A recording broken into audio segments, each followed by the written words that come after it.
I'm Liz Hirschnoff-Talley, and welcome to the Capital Coffee Connection. And I'm looking forward to our conversation today. We have the mayor of Miami, Francis Suarez, who is going to talk about what it means to be a mayor and really about the heart and the humanity of the role he plays. We don't talk about politics and policy. And really, the goal of this podcast is just to get to know our elected leaders for who they are. And one of the things that I love about mayors is that mayors are nonpartisan. They really are there to serve all the people and to make their communities stronger and to listen to what the needs are of the people that are living in their cities. And just as a funny piece, the people that I actually checked, I've never met this mayor, but I did ask around, and most of the people I talked to are Democrats, and the mayor is a Republican. And what they kept saying to me is, this mayor is amazing. We love our mayor. So I just think that that's a beautiful statement, and it really kind of zones in on why we're here. And one of the things that you had said in one of your interviews, Mayor Suarez, and then I'd love to start talking to you, is you said we spend 80% of our time focusing on the 20% of things we disagree on instead of the 80% of the time focusing on the 80% of the things we do agree on. And I thought that that was just a great way to say that we really have so much more in common than what separates us. And sometimes we get bogged down in like what we don't agree on, but there's so much more that we share in common. So in that, I want to say welcome and thank you for joining me this morning. Well, thank you for having me. What a beautiful introduction. What an honor it is to be with you. And I think you've got to the essence of, in very, very short period of time, of who I try to be, who I want to be, and who I strive to become on a daily basis, right? And you hit on something that I think is so fundamental and yet so lost in the conversation, which is our shared humanity.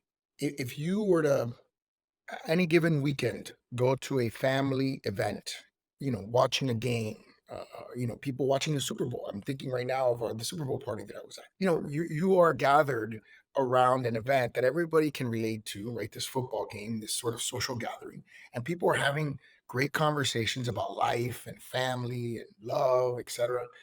And you don't know what people's political affiliation is oftentimes. You don't really care, to be honest with you. It's not particularly important. It's not fundamental. And yet, in the political world, in this, I would call it the new political world, frankly, it becomes an obsession, right? And when you have political conversations, where, by the way, it's really funny because, and I suppose NFL and professional coaches go through this, but as someone who does politics for a living, right? In my professional capacity, I cannot tell you the number of times that I'm at a dinner table and a political conversation occurs, and I'm the last one that they seek advice from or input. It's like everybody in the table is an expert, and this guy over there who happens to do it for a living, maybe he'll chime in, maybe he won't chime in. I'm not so sure that we particularly care what he has to say. And it's funny because if it were a doctor or some other profession, they're considered to be experts, right? I mean, and Right. you would never think of having a conversation at a dinner table that a doctor's sitting at a medical conversation without consulting or including the doctor, or thinking that you know more than the doctor, right? Right. And yet in political conversations, that's what happens. So it's just an interesting moment in politics. It's a little bit frightening, to be honest, because I think that people like myself are not well equipped for this. And I was talking about sharing this morning with somebody I was talking to on the phone with. If you are someone who believes that you need to communicate ethically, morally, that there are lines that you should not cross, like attacking people's families or even getting personal, frankly, there's Right. really no reason to get personal, right? I mean, you can disagree with people without being disagreeable. You can vehemently disagree. You can have very, very different points of view, debate them vigorously, intensely, and still shake the person's hand and actually like the person. Say, hey, look, I like this person. They may come from a different way of life, a different background. We're all shaped by our life experiences. And I think that's another thing that's lost in this conversation. We get in these we're right, they're wrong, or this is how I feel, and therefore that's the right perspective. And we lose the fact that every single human being, every single one on the planet, every single one is different. Oh, we've had different experiences, you know, we grew up in different places. We've had different traumas in our life, right? These are Right. all things that shape us. They shape who we are. And there's an equal sign, and it's us, right? Like me as an individual. And I feel like we don't spend enough time focusing on the other side of the equal sign. What are all these things, the pluses, the additions, the exponents, the divisions that make us, that equal us, right? What is the story of us? And I always, when I do my podcast, one of the things I often ask people is, what's your story? I want to hear people's story, because I don't think you can know someone unless you know their story. Yeah, no, it's exactly true. And, the human genome says that actually all people going back to all people on Earth, we're 99.6% the same DNA wise. The only thing that separates is 0.4%. And for me, this podcast is like, what is that 0.4%? So that we can learn to understand each other, but not to use that against, but use that for, because as we come together, especially when we're a little bit different, we actually do better as we come together. Yeah, and if I could express that mathematics in a completely different way, I would say Mhm. this. Even now, maybe genetically, we're 99.6, like you said, a percent similar genetic. But I would say socially, we're 99.6% different, right? Because everyone has had a different social upbringing. Everyone. Right. Some people go to Catholic school, some people go to public school, some people have parents that have been married their whole life, some people have parents that have been in 3 or 4 or 5 marriages. Some people have traveled the world, some people have lived in the same place their whole life. Some people have gone to 5 different schools, some people went to the same school from kindergarten all the way through high school. Some people have had, one girlfriend their whole life who became their wife, and some people have done it differently. So, in some cultures, there are multiple wives, right? That's part of the culture, right? So it's just terrible for us to assume that we can sort of paint things with a broad brush. And I'll tell you, in my travels around the world, the one thing I've learned, if I've learned anything, it's that people want a lot of the same basic things. They want a prosperity for themselves and their children. They want their tomorrows to be better than their yesterdays, and they want to live in peace and in harmony, Absolutely. right? Like, Amen. Yeah, that's it. Like, I agree. that's I it. agree. Like, there's Yeah. nothing more than that. And you can get into the nitty gritty and the details, and obviously wealth and accumulation of wealth, and how does that impact your life? Sometimes for the better, sometimes for the worse. But that's really the basics, and I think that's cross-cultural. That really does not depend on a culture. No. So talking about that, about background. So your family is Cuban American and you have a great relationship with your parents. And could you talk a little bit about like what it meant to be raised by immigrant family and what it means to you to be a Cuban American? I think your experience and what you went through, plenty of people can relate and then many don't understand it. So it's a good opportunity for them to not only understand what it means, but what it was like for you growing up. My parents came to this country at 12 and 7. My father was the ninth of 14 kids. My father, I would consider to be an IQ genius, and I would consider my mother to be an EQ genius. My mother walks into a room, and when she leaves, everyone feels better about Hmm. themselves for her Right. presence. And it's just a totally different background, totally different upbringing, the two of them. My dad, like I said, was an intellectual giant, got high school scholarships, got a presidential scholarship to go to the university, graduated summa, 2 graduate degrees from Harvard. He's written 9 or 10 books on a range of topics, from astronomy to religion to political philosophy to economics. I mean, he's written on just about everything. So he's just an amazing guy to be around, and he's definitely the most well-read person I know. So it's fascinating. We are traumatized by our birth story, if you will, which is that my parents were kicked out of their country, right? Their country was taken over by a guy who was charismatic leader and who said, "Give us all your property, give us all your businesses, and we'll make everybody equal." And he did. He made everybody equally poor and everybody equally miserable, you know. And people now risk their lives to come to this country, leaving and fleeing, the country of my parents' birth, which is Cuba. So we're shaped by that, and I'm blessed. I'm the oldest of 4. I have 3 younger sisters. I live a very, very sort of strange opposite Brady Bunch life. My parents have been I'm 46. My parents have been married for 48 years. I've been married for 17.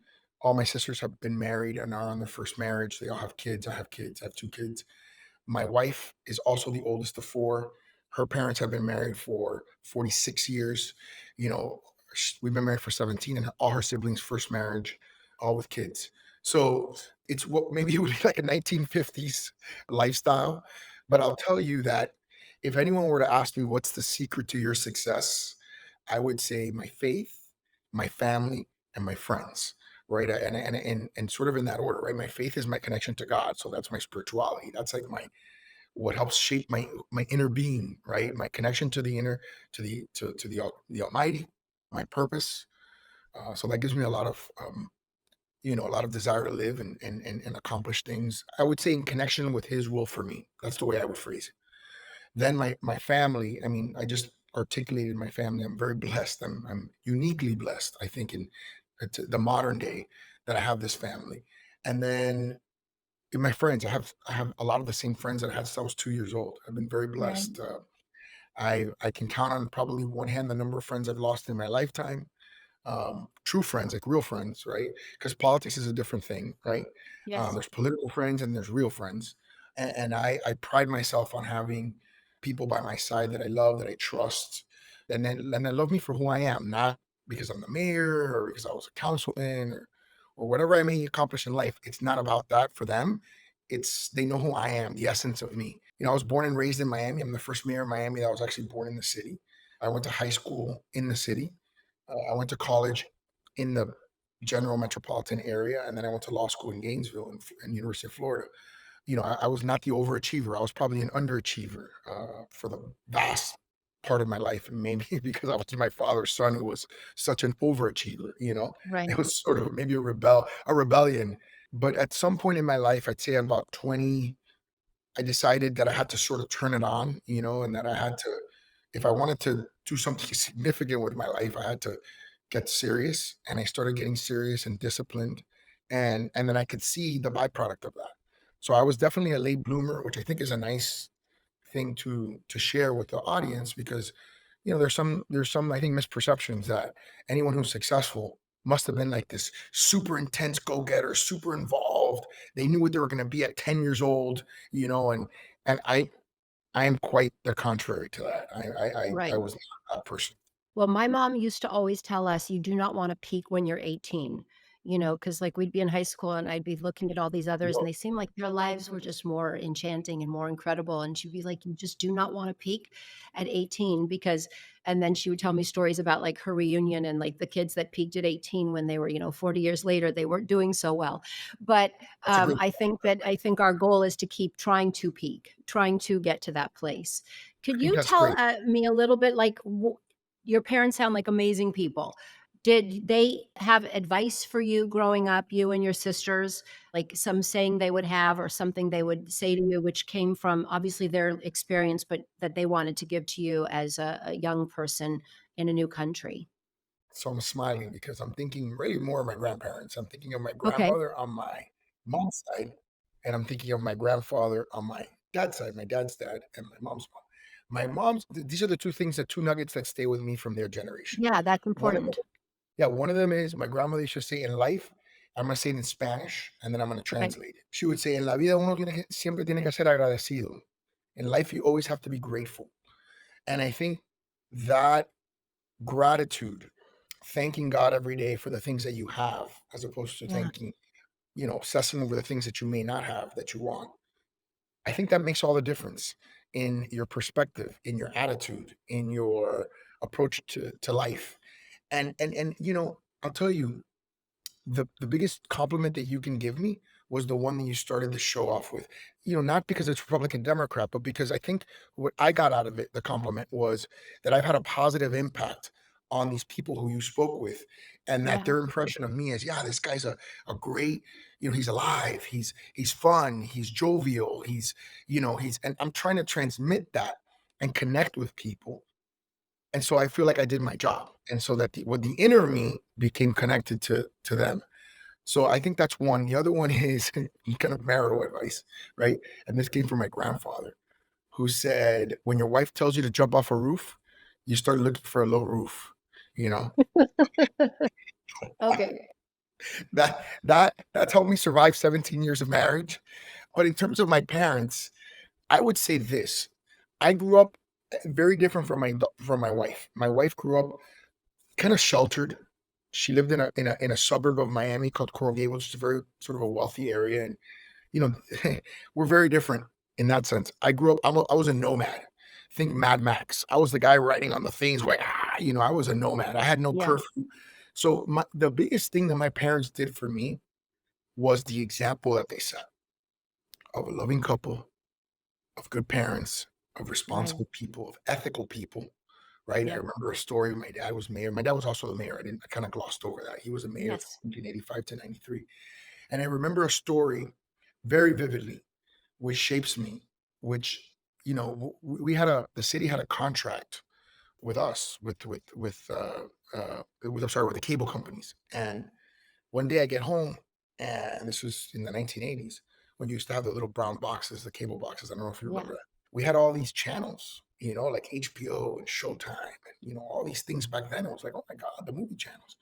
So I remember my dad gets home that day, and I was so excited. I said, "Dad, we've got all the channels. We've got HBO. We've got Showtime." And my dad's face changed, like from you know normal to like anger, you know. Yeah. And I couldn't figure out what was going on. And what I realized was that the cable company had given us those channels. We had not.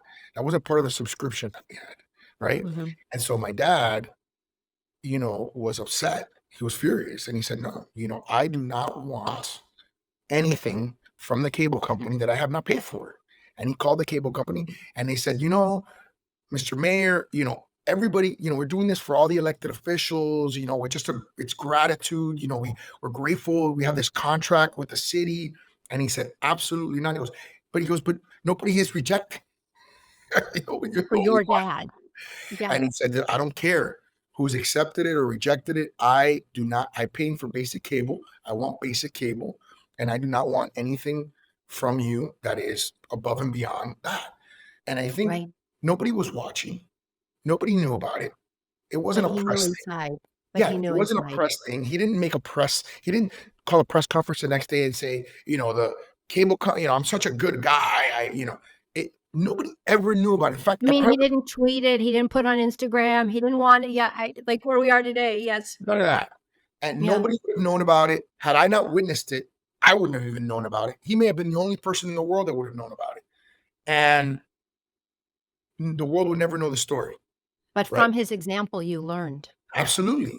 And I learned that your integrity matters, and that it matters even when nobody's watching.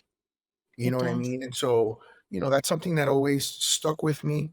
Your name matters, your reputation matters. And so, yeah, I mean, I think that's I've always tried to live that way, and you always Yeah. try to do the best you can. It's a good story, it exemplifies good parenting and I appreciate that you shared that with us. When you asked the question, Yeah. it's not that there was like a saying or a motto. It was really they No. lived their life in a way that was an example. And so I always Mhm. tell my wife that, you know, I do believe that it is important to express yourself, not just be the example. And I've learned this as a boss. I've been, running the city for 7 years, and I was a councilman, and in both those jobs, you're a boss, right? Right. And I do think it's important to not just live the example, but to be clear as to what the expectations are. Yeah. And I think if you don't do that, you risk someone not getting the point that, hey, I'm trying to live this way. Not everyone gets the message. And as a boss, I think you have an obligation to be clear with people. And look, it goes back to the basic expression of actions speak louder than words. So we want to show that. And going from that to being a parent, first, I know that you have a wife who, I don't know, maybe some consider your better half. From what I understand, she's quite a dynamic woman, She but she absolutely also is very supportive of you being a public figure and what your demands are of being a mayor. And could you talk a little bit about how that works so that people, because you said you've been married for 17 years, and that's pretty special, and your parents have been married a long time. So, what is that secret? ingredient of not just going back to the 50s, but that respect and that ability to have her support you. And I hope and I believe you support her. And I know that you help with the kids. I know you drive them to school. So I know that you're doing what you Well can to informed. be an active parent. You're well informed. Well, let me tell you something. Any father that I read drives his kids to school, I think it's worth mentioning. Because I know that you're not doing it, so I mention it. Again, it's about the actions. It's because that's important to you to do. So I'll say this, and I think at the risk of sounding hokey pokey with what I'm going to say, I'm going to say it anyways because it's the truth. Okay. My wife is the most precious gift that God has ever given me. She's someone that I really look up to and admire because she's innately good. It comes easy for her. It's a lot of work for me. It's easy for her, and I just really admire her, who she is at her Right. core. I've also seen her evolve. So it's not like she's been this stagnant person, and her evolution has been very beautiful, seeing her evolve. I mean, we met, I was 29 when I got married. She was 27, I think. So, I mean, I've gotten to see her develop and grow as a woman and as a human being. And it's been beautiful to watch. I can honestly say I'm more attracted to her today than I was when I met her, which Yeah. is very unusual. I mean, it's hard to imagine. She's in her mid 40s and she looks better than she did when she was in her late 20s, which is, incredible. And it's a testament to her and her discipline and how she takes care of herself. And I think it's also a testament to the love that she has for me, in terms of, wanting to, us to maintain this connection, like this physical connection as well as an emotional connection and spiritual connection. I think spirituality is a big part of it. I know it's going to sound again cheesy, but learning people's love language, we're very different. I love words of affirmation, like when you said what you said at the beginning, certainly that gives me like that sort of fills my spiritual gas tank, that gives me energy. Like, wow, people think this, I'm doing the right thing. I gotta keep doing it. Yes. My wife is more of an acts of service. If I wanna show her that I love her, I do something to help her, right? I take the kids to school, help them get ready in the morning. I help her clean up, after we have guests or help her set up, right? Like, Right. these are things that I honestly, I hate to do. I absolutely hate it. I grew up in a very patriarchal family, sort of old school Cuban. The dad works. When he comes home, nobody bothers him. You Right. know, he pays the bills, so he has earned the right to be left alone, essentially. That was kind of the hierarchical way that things were back then, and that's not the way it is now, and so I have to embrace that, and it took me time. It Mhm. really did. It took me time to and I'm still working on it. I would never venture to say that I have it solved, but I definitely do think about my grandfather's saying about, finding a low roof, right? So I've learned, and I almost feel like I turned the corner like a year ago in terms of really focusing on 3 or 4 core things. If I were to give marriage advice, if I was back then, I guess it was Dr. Ruth or whatever. We used to give marriage advice. I don't know. Maybe I'm dating myself, but if I were to ever give marriage advice, I would say this: focus on the 3 or 4 core things that are going to move the needle with your significant other, and Right. try to get better at those specific things. I know in my case, it's being more patient, like, with my wife. Obviously, acts of service, like I said. Number 3, it's, when we get in an argument, you want to call it a debate, a discussion. I see it as like, you have your point and I have my point. That's not the way she sees it. She sees it as I want to tell you my point and I want you to validate my point. Right. And I have a hard time with that because for me, I just get her perspective. I'm like, okay, your perspective is great. You have her entitled to your perspective. Now let me give you my perspective. Right. Yeah. She doesn't want to hear my perspective. It's not about me. Like her view is, it's not about you. I'm expressing to you how I feel. Absorb it if you can, validate it, and that's it. Like move on. Yeah, I just wanted to just tell you what you have just said is a key to so many what women are looking for. And the fact that she has trained you, explained it to you, and you're working on it, it says a lot about you and it says a lot about her because it is a process. It Yeah. is but I think that that is what you've just said is so important. And I appreciate your honesty and your authenticity because it's not easy for men to express that. It took me 17 years. I mean, literally, like I told you, I think I turned the corner a year ago, and I think and again, this isn't an admission against my own interest. It really, you have to turn on the listening part, and listening is hard because how well do we actually listen? Particularly when we're getting in a debate or an argument, you're really listening to the person only insofar as you're trying to figure out what your counter argument's going to be, right? Like Exactly. you're listening, Right. okay, but this, but that, right? To actually listen is really hard. It's really hard, and I think it's a skill that I've tried to get better at. I actually think, interestingly, when you're going through rough times, sometimes it's easier because what happens is, and this is, I would say this about my wife because I could go on about my wife forever, like a Mhm. whole podcast just on her. But I would say, my life, and hopefully everybody else's at some level, has been like a lightning bolt, right? Yeah. So there's been a great times for an extended period of time, and then a downtime which just feels terrible and awful and Yeah. hopeless, and then you sort of turn that corner and you go back that way. And I think after 17 years, having been through a few of these, and having seen her in those moments where I've been a couple moments where I've told her, listen, if you want to get off the train, I get it. Nobody likes this, and it's awful. And you're getting dragged through things that have nothing to do with you, that you don't deserve, frankly. And if you want to get off the bus, it wouldn't bother me. You know what I mean? Like Right. in the sense that I understand. And she's like, are you crazy? Like, I know in my heart that no matter what happens, she's always going to be there for me. And that creates a sense of loyalty in me to her that makes me say, like, hey, if I'm not loyal to this person, what kind of person am I? You know what I mean? Right. So Yeah. No, she sounds very special, and I look she forward to is, meeting her one day. yeah. Having as a question for people that people who are across the country, I'd just like for you to take a moment just to say, and only a moment because you could probably do another podcast, but what is special about Miami, Florida? What are like a few things that are just special that when people are listening, they'll understand what makes your city unique and why you're passionate about the work you do? I'll start with one word: attitude, right? We have an attitude where we embrace the greatness of this country and everything that made this country what it is.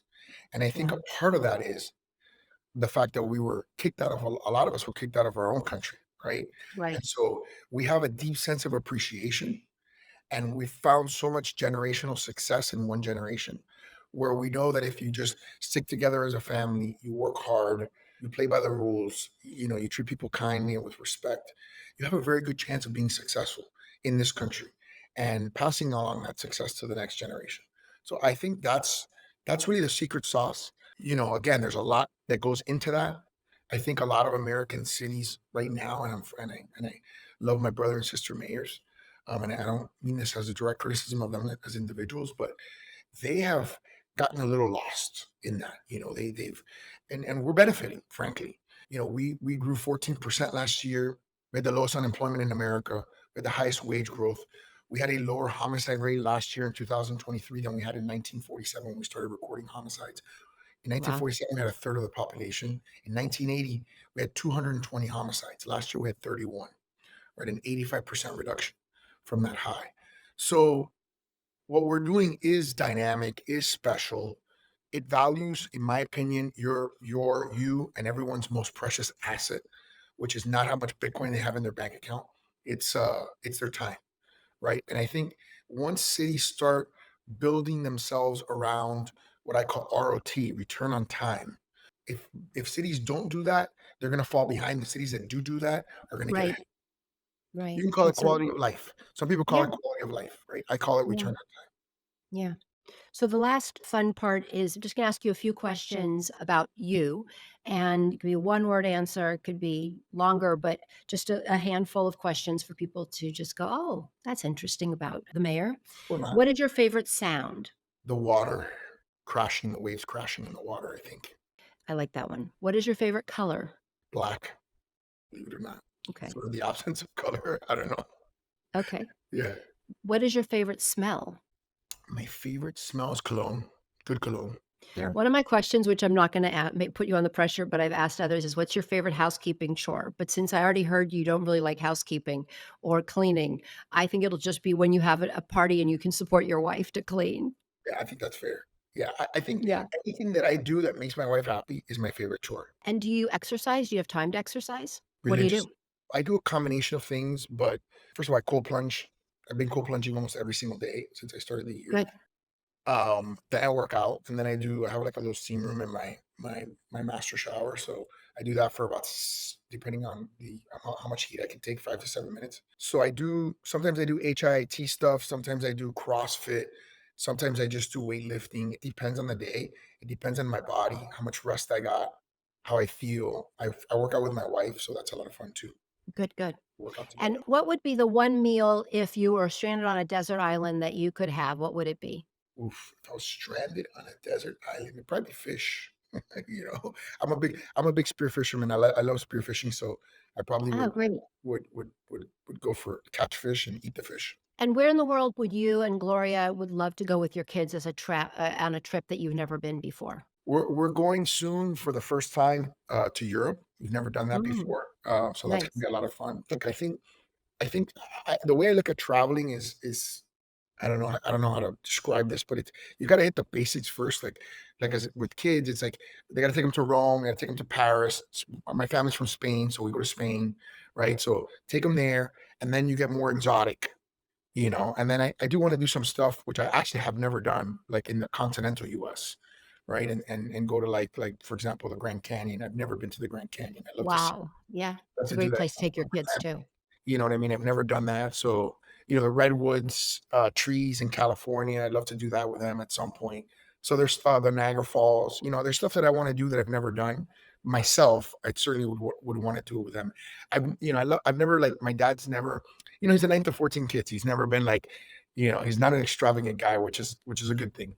And so we've never like packed in a Winnebago and like, you know, gone stuff. I kinda wanna do that one day, drive a big Winnebago and have my kids, and do some family stuff like that, like road trips. Okay, I'd like to get a photo of you driving the Winnebago. Okay. You got it. It's Okay. yours. What is your favorite music? 80s, 80s genre, probably my number 1 favorite. And the last one, which is, and you may have already touched on it, but just as an interesting one, what is your superpower? I mean, I think everybody has a superpower too, but what is yours in personally, not politically, but just I personally? I think I think a lot of people would say my energy. I think a lot of people that's one that I hear a lot from people, "Wow, you have so much energy, like, where do you get the energy?" Blah, blah, blah. I think that's part of it.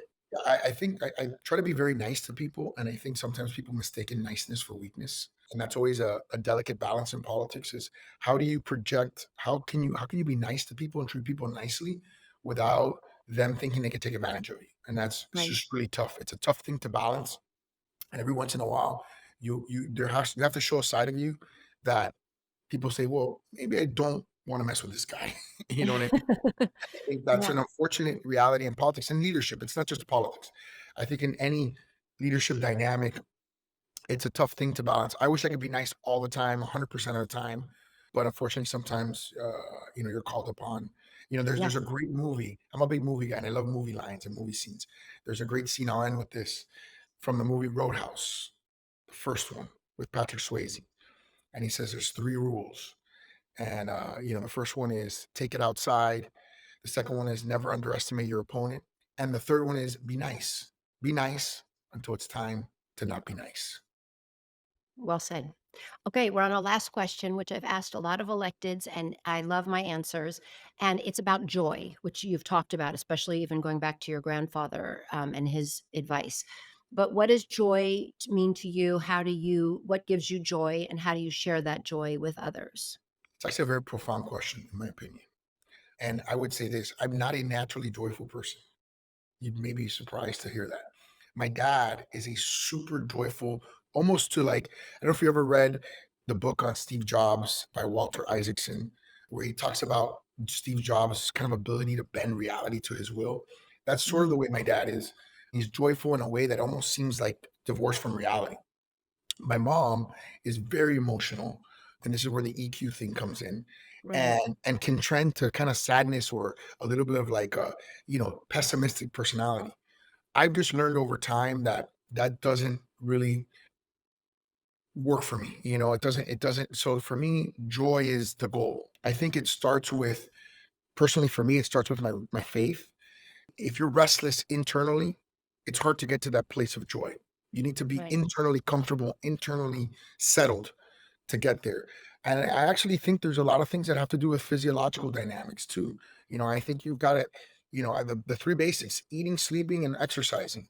I think those contribute tremendously to whether you're joyful, whether you're energetic, or whether you're melancholy. And there's a lot of science to that, right? In terms of your dopamine restoration when you sleep, your Right. release of endorphins and serotonin and dopamine when you exercise, and just eating and giving yourself the fuel, right, to be joyful.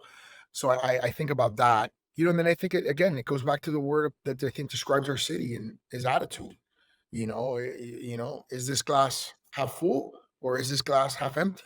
I mean, that's your attitude. That's your perspective. Right. You can get up in the morning and you can say, "Oh, why I don't have this, I don't have that. There's all these things that I want that I don't have." Or you can wake up and say, you know, "God, I'm so appreciative and grateful for waking up, for having energy, for the wife, my kids, my jobs, my public service, et cetera, et cetera." And I've just learned over time to be joyful and to look at the glass half full. Thank you for taking this time to share your heart, your humanity, your home, your hope. And it has been a great joy to meet you. And I look forward to one day meeting you in person.